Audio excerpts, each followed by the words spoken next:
Hi, I'm Michelle Fox. Welcome back to our mini video series on how to get more leads just using your Facebook account. So far, we've talked about changing a few things on your personal wall, setting up a business page, and now tonight we're going to talk about a group for your customers. There are lots of thoughts on what kind of group you should make at this point, whether it be a preferred customer group or whether it be a group more about a value-based group where you are offering perhaps advice on something that you're an expert in. I'm not really going to discuss or debate that. And it's also not my purpose tonight to talk about how to create a group.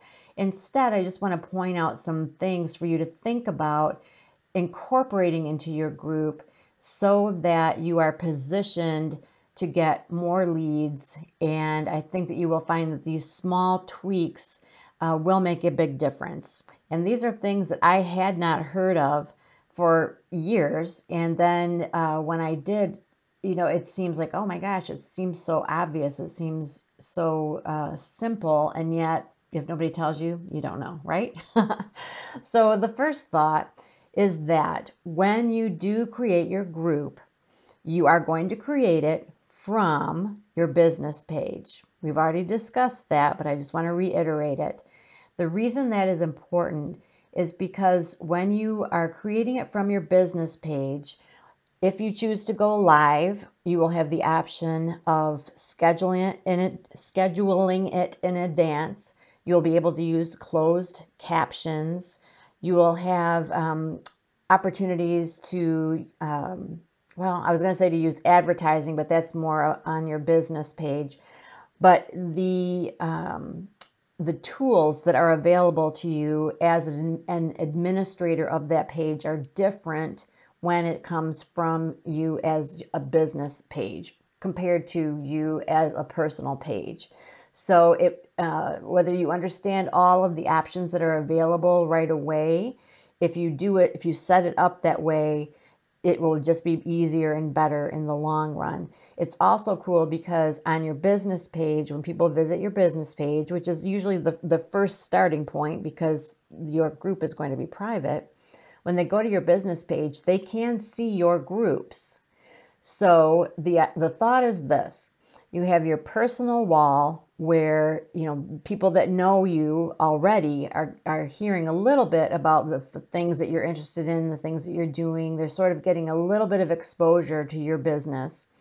People that know you from your business might be taking a peek at your personal life to learn a little bit more about you. So either way, that's great. On your business page, that's like your online business card where people hear your name. They can look you up to see if you're legit, to see if you are a good business person, how many people are following you, do you hold appointments, does it seem like you have the services that they're looking for. Those are all important things for you to feature. And when they're visiting that page, they can see your website, they can send you an email, they can see live videos that you've produced. And they can also see groups that you are involved in, groups that you have created. So that's a great place for them then to see, oh, wow, I really like this person. I like the business that she represents. Oh, look, she's got a group about wellness. She's got a group about aging gracefully. She's got a group about, a group for foodies or what have you. And then again, their interest is piqued and they take it to the next step. Or you can just simply invite them to your group. But the idea is that there's that continuity from personal page to business page to your VIP group or interest group, whichever route you go. So you want it to come from your business page.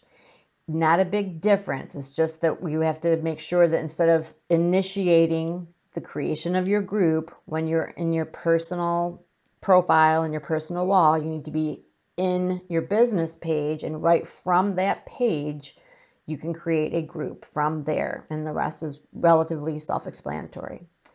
Another thing to consider is that the group that you're creating, unlike your personal page, your personal wall, and your business page, this group should really be more about them. So when you're considering what you want your banner to look like and what you want to call the group, start thinking about something that's going to make people feel that it represents them and that it's something that they want to be part of.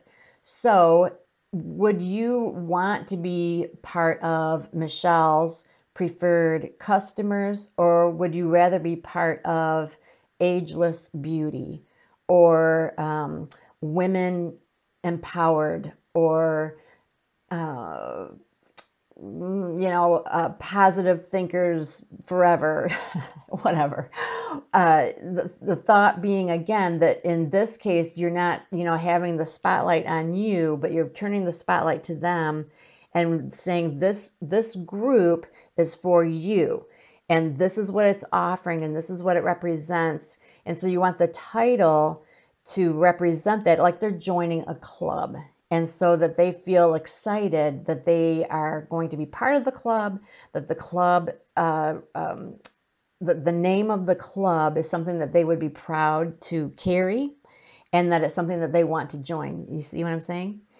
So think outside the box. I mean, it's so easy to just say, your name and then VIP, your name and then customers. Think of something else. What could you use creatively? You offer perhaps that other people in your field aren't offering. Those are the things that you want to key into, and it really will stand out. It will make a difference because there are a gajillion preferred customer groups, right? Preferred customer groups. You're going to stand out. So you want to create your group from your business page, and you want a name that reflects the people that you are serving.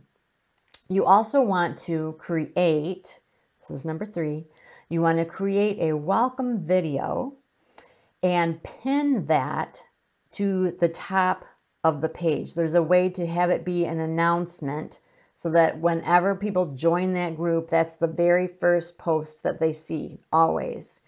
Why would you want to do that? I don't know if you've ever joined a group, but oftentimes when I jump into a group and it's got several members and there's lots of activity, you kind of are like a deer in the headlights. Like, what's going on? I don't understand the promotions. I don't understand the lingo. I don't get what they're talking about. You are just kind of lost in all of the details. And if you are in there and whatever is posted right that moment is something that you don't really connect with, or you don't understand what's going on, and you're not getting all of their posts, which the default is that new people only see highlights. They don't see all of the posts. So what tends to happen is they just kind of lose interest because right away they're kind of like an outsider. They are like, what's going on? I don't know how to find things. I don't know what this group is really about. I don't understand the promotions. So how much better, how much more effective, and how much more welcoming is it if you have a video where you're like, hi, I'm Michelle Fox. Welcome to Beauty Through the Ages. I'm so glad that you're part of us. We are just a group of women who like to encourage each other and learn more about feeling beautiful inside and out. And these are our promotions. You can find it in the About section. And, every month we have this kind of a giveaway. And for your birthday, we're going to celebrate. So make sure that you comment when your birthday is, whatever. And then also, you will see in your membership list the names of the newest people. And so every week, it will say, these are the people that joined this week. So make it a habit to welcome them every week. So just because welcome Wednesday, week, whatever.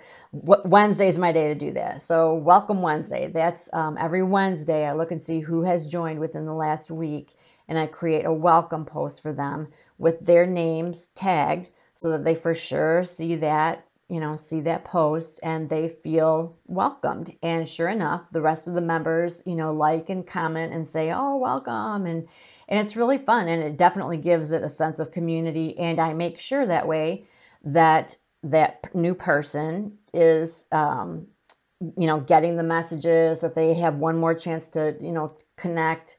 Because just because somebody joins the group doesn't mean that they're ever going to see anything ever again. I am in countless groups and I don't ever see any of their stuff. You can only see so much, right? You also might even want to mention in your welcome video that it's a good idea for them to pin the group so that they can find it more easily. And you can Google that if you don't know what I'm talking about, but to pin your group. And also to change their settings, their notification settings, because like I said, the default is that they only see highlighted posts or the highlights. So whatever Facebook, the powers that be, whatever they consider a significant post, that's what tends to be in people's feed. Everything else, is just ignored. But they can change their settings so that they see all of the posts. Honestly, I don't think they still see all the posts, but better to do that. You got better chances of seeing it than if you don't. So we're going to create your group from your business page. We're going to have a name that reflects them. We're going to pin a welcome video. And now that we've got so much going on, you've got your personal wall, you've got your business page, you've got this group. It is a lot, and yet when you get in a groove, it isn't. It really, so what I want to suggest for number 4 is to find a social media calendar that works for you. You can just, again, Google social media calendar, and you can literally print a calendar where every day of the month it'll give you a theme, like an idea of something to post. That's one way to go about it. You can download an app like Preview or Later, and those allow you to schedule out your posts so that I have, for example, one day I sit down and I do all of my posts for the entire month for Instagram. I do it in advance. So that is an option for you. There's something called Trello, where you can create a Trello board, which is a similar idea, but it is so much more. You can plan out your posts, but you can also schedule lots of other things. So Trello and Preview and Later are all available as free apps. There are also paid versions of them, but you can definitely try them out for free. But my point being that overwhelm, that feeling of, you got to be kidding me. I've got this and this and this, and I got to post on all of them. When you get a calendar and you get a groove, it just becomes like clockwork. So like for me, I post on Instagram, and that automatically goes from my Instagram to my business Facebook page. That's done. I pre-post my Win It Wednesdays and my Welcome Wednesdays and things like that. So that's already done. I have a way of doing it that is already established. And so it is not as overwhelming as you might think. And like anything in life, the more you do it, the easier it gets. And it's definitely worth it. Okay, just give it a whirl. And number 5, you are going to invite your business page followers to join your group. So by now, you've got people that were part of your friends from your personal wall that have liked and followed you on your business page. And now those people are going to start seeing that you're creating a group, and you can invite those people to join your group. In my company, we are very careful about not taking other consultants' customers. When you create your group, you can actually have membership questions where you can ask, hi, I'm so glad that you're interested in my group. I'm wondering, how did you hear about it? And then the second question can be, do you currently have a consultant in this field? Whatever questions you want to ask to sort of pre-screen them. For me, I let people join my group whether they already have a consultant or even if they are a consultant, because this particular group that I've created is more of a sense of community and fun and learning from each other. It's actually less about selling. And so I welcome the diversity, I welcome the input, but I always let them know that should they see something that they're interested in purchasing, that they would pursue that with their consultant. So I do still have the option of offering sales and creating, posts about booking and selling and that sort of thing. But I make that distinction that, there are my customers, and then there are people that have joined that are not my customers, but they're there just to enjoy the environment, just the girlfriend time. So that's something to think about.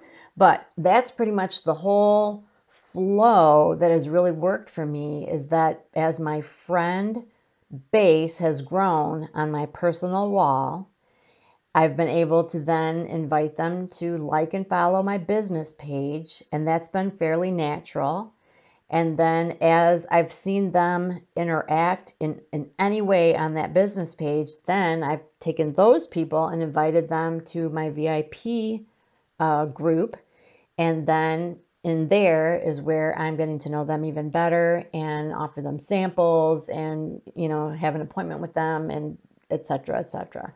So that's been the flow for me, and that's how I have taken social media, specifically Facebook, and have, my VIP group when I started, was like 35 people, and now it's like almost 300, which is still, it's not in the thousands, but I can only handle so many people because I personally am servicing them. So it's definitely worth it. And to me, it's a lot more natural, and it's less intimidating and less threatening and less weird than cold calling or just talking to strangers, when you're out and about, especially since we're very limited in where we can go and who we can connect with right now. So for me, social media has been a real godsend, and I hope that these tips have been helpful for you. Let me know what you think. Videos, I've enjoyed doing them. I hope you've learned a little something. And if you'd like to comment on what you would like to talk about next, that would be awesome. So thanks again, and I will see you next time.